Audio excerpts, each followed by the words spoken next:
രാമേന്ദ്ര, നമ്മളെല്ലാം കൗതുകത്തോടുകൂടി കണ്ട കാഴ്ചയാണ് തമിഴ്നാട്ടിലെ രാഷ്ട്രീയത്തിൽ വന്ന വിസ്മയം എന്ന് പറയുന്നത്. അവിടെ നമ്മൾ പലപ്പോഴും ചർച്ച ചെയ്തിരുന്നു, വിജയ് വേണമെങ്കിൽ എല്ലാത്തിനും അട്ടിമറിച്ച് വന്നേക്കാം. കാരണം 20% വോട്ട് എന്നൊക്കെ പറഞ്ഞ് സർവേ വന്ന സമയത്തും രാമേന്ദ്രൻ അതിൻ്റെ സാധ്യതകളൊക്കെ പറഞ്ഞു. പക്ഷെ അവസാനം ആ സാധ്യതയാണ് യാഥാർത്ഥ്യമായത്.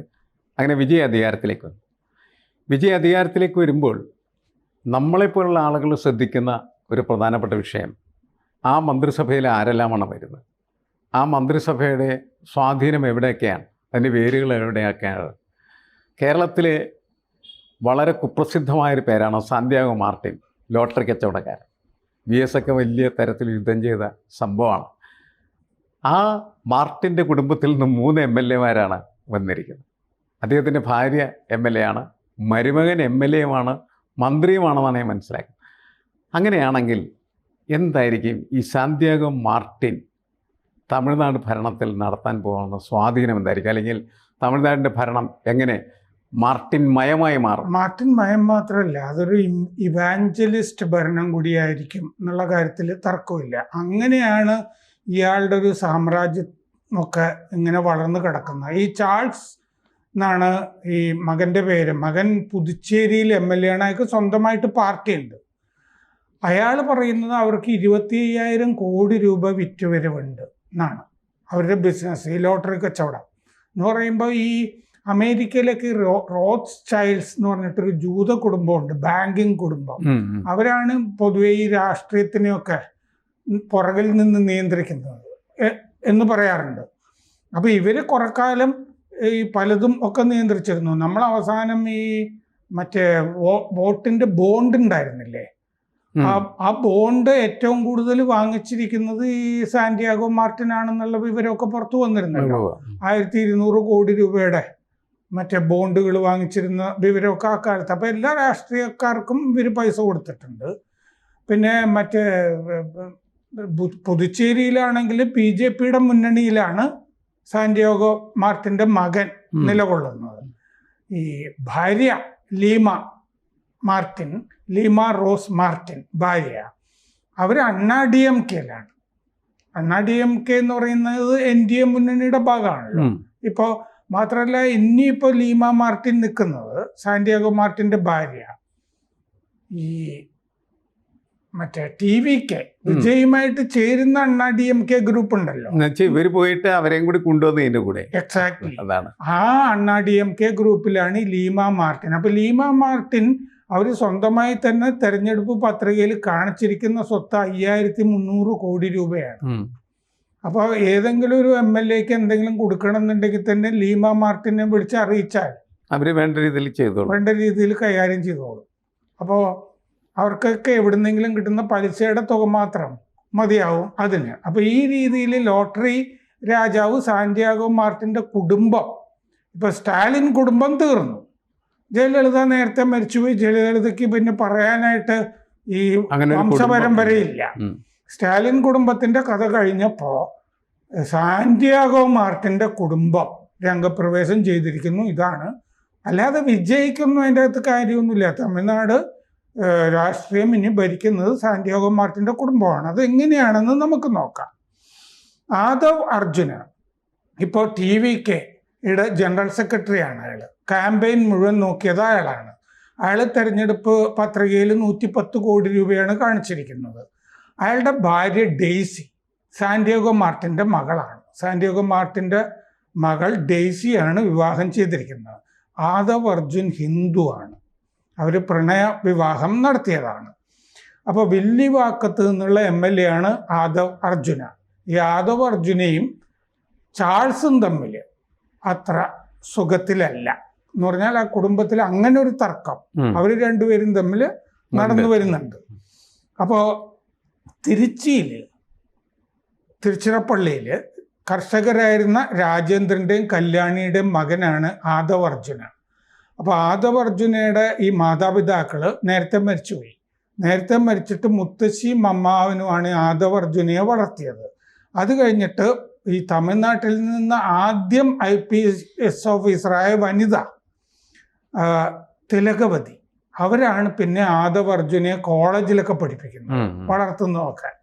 അയാൾ മദ്രാസ് ക്രിസ്ത്യൻ കോളേജിൽ നിന്ന് MA പൊളിറ്റിക്സ് പഠിച്ചയാളാണ് ആദവ് അർജുന. ബാസ്കറ്റ് ബോൾ താരമൊക്കെ ആയിരുന്നു. ഇപ്പോൾ ഇന്ത്യയിൽ ബാസ്കറ്റ് ബോൾ ഫെഡറേഷൻ ഓഫ് ഇന്ത്യയുടെ ചെയർമാൻ ആണ് ഈ ആദവ് അർജുന. അപ്പോൾ പല രംഗത്തും കാലുവച്ചിട്ടുണ്ട്. 2014 അയാൾ DMKയിൽ ചേർന്നു. ഇയാളാണ് DMKയിലേക്ക് ഈ സ്ട്രാറ്റജിസ്റ്റായിട്ട് ഇലക്ഷൻ പ്രശാന്ത് കിഷോറിനെ എടുത്തുകൊണ്ടിരുന്നത്. 2023 ഇപ്പോൾ പ്രശാന്ത് കിഷോർ അല്ല, ഇപ്പോൾ ജോൺ ആരോഗ്യസ്വാമി എന്ന് പറഞ്ഞൊരു കൺസൾട്ടൻ്റ് ആണ്. അതാണ് ഞാൻ ഈ ഇവാഞ്ചലിസം ഇതിൻ്റെ അകത്തുണ്ട്. ബൈബിൾ വിട്ടൊരു കളിയില്ല ഈ ജോണിന്. അപ്പോൾ 2023 ഇയാൾ DMK വിട്ടിട്ട് VCKയിൽ പോയി ചേർന്നു. എന്താന്ന് വെച്ചാൽ ആ സമയത്ത് ഇയാൾ അന്ന് വിജയുമായിട്ട് ഒരു വേദി പങ്കിട്ടു, ആദവ് അർജുന. അത് VCKക്ക് ഇഷ്ടപ്പെട്ടില്ല. VCKയുടെ നേതാവ് തിരുമാളവൻ എന്ന് പറഞ്ഞൊരുത്തനുണ്ട്. അയാൾക്ക് വിജയുമായിട്ട് ആദവ് അർജുന വേദി പങ്കിട്ടത് ഇഷ്ടപ്പെട്ടില്ല. അങ്ങനെ VCKയിൽ നിന്ന് ആദവ് അർജുനെ പുറത്താക്കി. അപ്പോഴാണ് ഇയാൾ TVKയിൽ വന്ന് ചേരുന്നത്, ആദവ് അർജുന. അപ്പോൾ അത് ആദവ് അർജുനയുടെ കഥ. ഇപ്പം മന്ത്രിയുമായി. ഭാര്യ, ഈ സാന്റിയാഗോ മാർട്ടിൻ്റെ ഭാര്യ ലീമ റോസ് ലാൽഗുഡിയിൽ നിന്നുള്ള AIDMK MLA ആണ്. ലാൽഗുഡി നമ്മളൊക്കെ വിടക്കേട്ടിരിക്കുന്നത് ലാൽഗുഡി ജയരാമൻ എന്ന് പറഞ്ഞ വയലിനിസ്റ്റിന്റെ പേരിന്റെ കൂടെയാണ്. ലാൽഗുഡി ഗ്രാമം. 2739 വോട്ടിനാണ് ലീമ അത്രയും പൈസ ഒക്കെ ചെലവാക്കിയിട്ടും ജയിക്കുന്നത്. അവിടെ പൈസ കൊടുക്കണമല്ലോ വോട്ടർമാർക്കൊക്കെ. അപ്പോൾ ഈ ജോസ് ചാൾസ്, അതാണ് ലീമയുടെയും സാന്റിയാഗോയുടെയും മകൻ ജോസ് ചാൾസ്. അയാൾ പുതുച്ചേരിയിലെ കാമരാജ് നഗറിൽ നിന്നാണ് ജയിച്ചിരിക്കുന്നത്.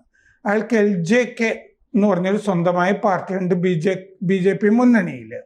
ലക്ഷ്യ ജനനായക കക്ഷി LJK അതാണ് അയാളുടെ സ്വന്തം കക്ഷി. BJPയിൽ ഈ സ്വന്തം കക്ഷി ഉണ്ടാക്കുന്നതിന് മുമ്പ് അയാൾ BJPയിൽ കുറച്ചു കാലം പ്രവർത്തിച്ചിരുന്നു. BJP തന്നെ ഉപദേശിച്ചതായിരിക്കും, മോനെ സ്വന്തമായിട്ടൊരു പാർട്ടി ഉണ്ടാക്കുക, അങ്ങനെ നിൽക്കുക എന്നുള്ളത്. ഇയാൾ അണ്ണാമലൈ, പളനിസ്വാമി, അണ്ണാ DMKയുടെ ഇവരെയൊക്കെ ഇങ്ങനെ ചീത്ത പറഞ്ഞുകൊണ്ടിരുന്നു. അങ്ങനെയാണ് ഇയാൾക്ക് BJPയിൽ നിന്ന് പുറത്തേക്ക് പോകേണ്ടത് വന്നതെന്നാണ് കഥ. സ്വന്തമായി പാർട്ടി ഉണ്ടാക്കിയത്. അപ്പോൾ ഇപ്പോൾ ജോൺ ആരോഗ്യസ്വാമി എന്ന് പറഞ്ഞ ആളാണ് കൺസൾട്ടൻറ്റ്, TVKയുടെ പൊളിറ്റിക്കൽ കൺസൾട്ടൻ്റായിട്ട് ജോലി ചെയ്യുന്നു. അയാൾ മുമ്പ് പവാറിന് വേണ്ടിയും ഒക്കെ ചില കക്ഷികൾക്ക് വേണ്ടിയൊക്കെ കെജ്രിവാളിന് വേണ്ടിയൊക്കെ പണിയെടുത്തിട്ടുള്ള ഒരാളാണ്. ആ റൂട്ടിലുള്ള ആളാണ് ജോൺ ആരോഗ്യസ്വാമി. അപ്പോൾ ഈ MA ബേബി, ബ്രിട്ടാസ് അവരൊക്കെ ഈ TVKയുടെ കൂടെ നേരെ പോയി ചേർന്ന ഒരു റൂട്ട് PSന് മനസ്സിലായി. അത്രയും പറഞ്ഞാൽ മതിയല്ലോ.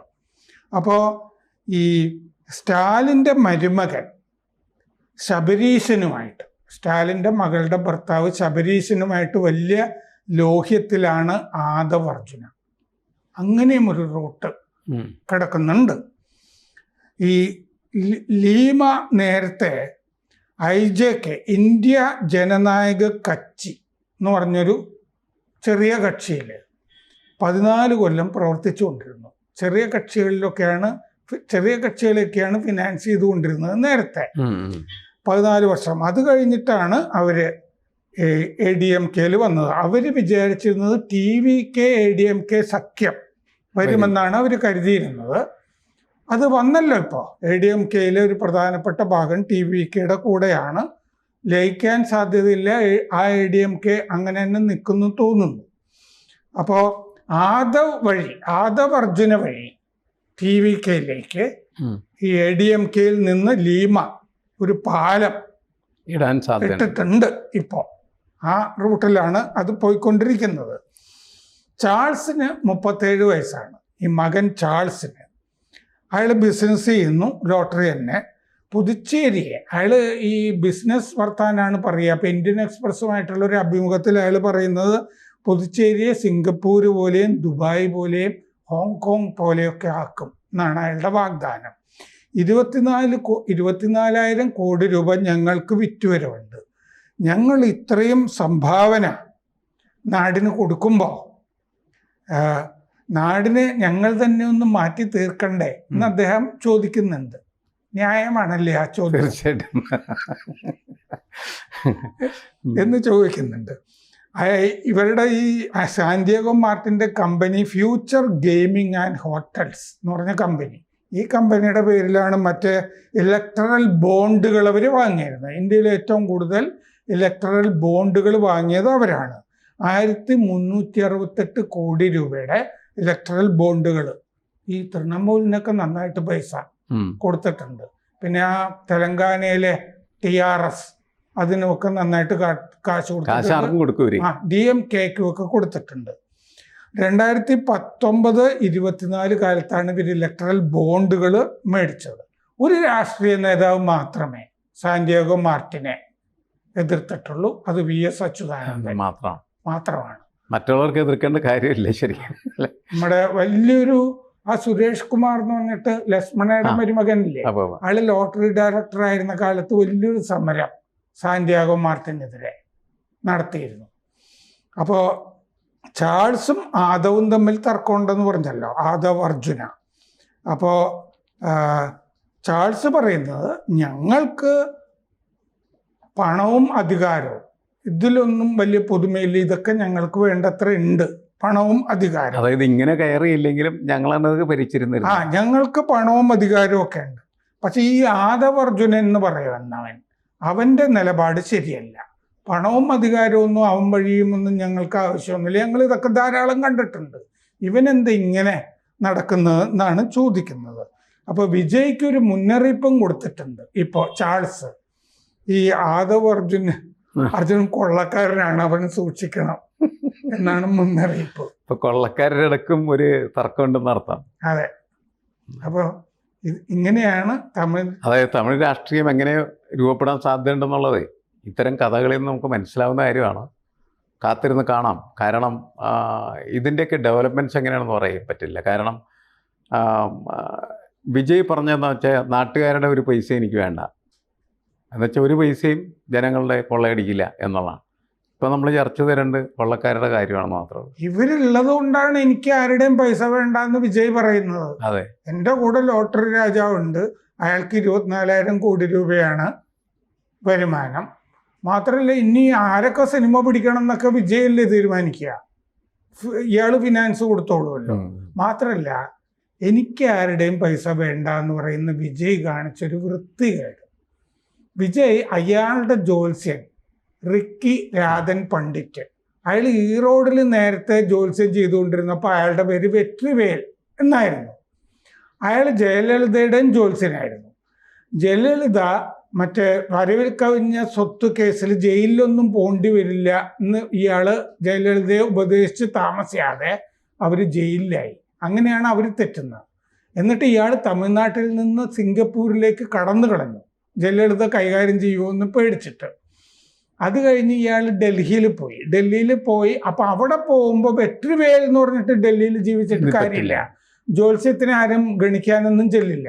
അപ്പോഴാണ് ഇയാൾ മറ്റേ ഈ രാധൻ പണ്ഡിറ്റ് എന്ന് പറഞ്ഞ പണ്ഡിറ്റ് എന്നും കൂടിയൊക്കെ വെക്കുമ്പോൾ കശ്മീരിൽ നിന്നുള്ളവരുമൊക്കെ ചെല്ലുമല്ലോ. അപ്പോൾ രാധൻ പണ്ഡിറ്റ് എന്ന് അയാള് സ്വയം മാർക്കറ്ററാണ്, നന്നായിട്ട് മാർക്കറ്റ് ചെയ്യാൻ ശ്രമിച്ച. അയാൾ അങ്ങനെ പേരൊക്കെ ഇട്ടു. പക്ഷേ അയാളെ ഓഫീസർ ഓൺ സ്പെഷ്യൽ ഡ്യൂട്ടി ആയിട്ട് വിജയ് വന്ന ഉടനെ ആദ്യത്തെ നിയമനം ഇതാണ്, ഈ ജ്യോത്സ്യനെ നിയമിക്കുന്നു. അയാൾക്ക് മാസം 1 ലക്ഷം രൂപ 1.5 ലക്ഷം രൂപ കൊടുക്കുന്നത് വിജയുടെ വീട്ടിൽ നിന്നല്ലല്ലോ, അത് നാട്ടുകാരുടെ പൈസയില്ലേ പൈസ. അതെ, എനിക്ക് നിങ്ങളുടെ പൈസ വേണ്ടെന്ന് പറഞ്ഞാൽ നിങ്ങളുടെ പൈസ നിങ്ങൾ എൻ്റെ ജ്യോത്സ്യന് കൊടുത്തോന്നല്ലേ പറയുന്നത്. അങ്ങനെയാണെങ്കിൽ ഖജനാവിലെ പണം 1.5 ലക്ഷം എടുത്തിട്ട് ഇയാൾ ജ്യോത്സ്യന് കൊടുക്കുന്നുണ്ടെങ്കിൽ ഇയാൾ ഒരു കാര്യം ചെയ്യണമായിരുന്നു വിജയ്. അയാളുടെ ഓഫീസിൽ ഇയാളെ ഇരുത്തിയിട്ട് നാട്ടുകാർക്ക് സൗജന്യമായിട്ട് ജാതകം കാണിച്ചു കൊടുക്കുക, ജ്യോതിഷ ബലം കൊടുക്കുക, അല്ല, കല്യാണത്തിന് ജാതകത്വം കൊടുക്കുക, അത് സൗജന്യമായിട്ട് ചെയ്തു കൊടുക്കണമായിരുന്നു. പ്രതിപക്ഷത്തിന്റെയും മറ്റും ഒക്കെ ശക്തമായിട്ടുള്ള എതിർപ്പിന്റെ അടിസ്ഥാനത്തിൽ അത് ഒഴിവാക്കിയല്ലോ എന്തായാലും. അതൊഴിവാക്കി. ആ. ഇനിയിപ്പോ വിജയ് തന്നെ പൈസ ഈ ജോത്സ്യന് കൊടുത്തുകൊണ്ട് ഇങ്ങനെ പൊറിപ്പിച്ചുകൊണ്ടിരിക്കണം. പക്ഷെ ചെയ്തത് വൃത്തികേടായിട്ട്. കൂടുതൽ വാർത്തകളും വിശേഷങ്ങളും നിങ്ങളിലേക്ക് എത്താൻ ABC മലയാളം സബ്സ്ക്രൈബ് ചെയ്യുക, ബെൽബട്ടനും അമർത്തുക.